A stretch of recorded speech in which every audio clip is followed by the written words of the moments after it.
Can I tell you a brief parrot story that the guy told me? So so Steve that runs it, part of his job is going out to the homes of people who have parrots, because they live for a long time, right? The big macaws. They live for 80, 90, like a long time. But they can get a bit aggressive or whatever in their later years. So often people have to get rid of them. So he ends up taking on a lot of people's parrots. So he always goes to see if there's a problem that can be solved first. So he went to this elderly couple's house, and he ends up sitting with the husband, let's call him Dave, or the wife is in the kitchen. And he says, why do you feel like you've got to get rid of this bird? Which was an African grey that was in the hallway. And Dave said, well,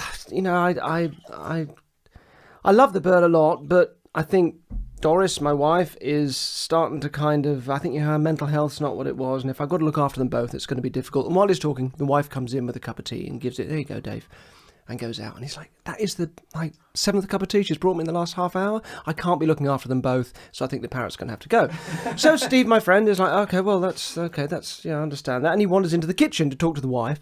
Asked her the same question, how does she feel about it? And, why does she want to get rid of the bird? And she says, well, I'd love to keep the bird, but I think Dave, my husband, is becoming a bit of a handful. And while she's talking, Dave calls out from the other room, I'll stick the kettle on, Doris. And she's like, God, that's what, the eighth cup of tea? Like he's asked for the last half an hour? I can't be looking after them both.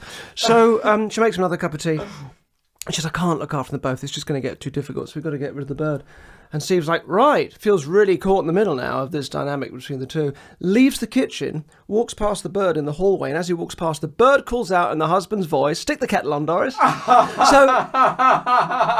not only, it's true, it's absolutely true, not only could he tell them they could keep the parrot, but he could also tell them they didn't both have Alzheimer's, which is what they were worried about. God, what a great visit by Steve. Yeah. Well beyond his remit as the man who runs parrot sanctuary.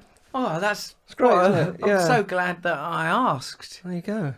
Brilliant, because the parrot was the problem, but in a tangential way that could be resolved. It was doing what parrots do. Yeah.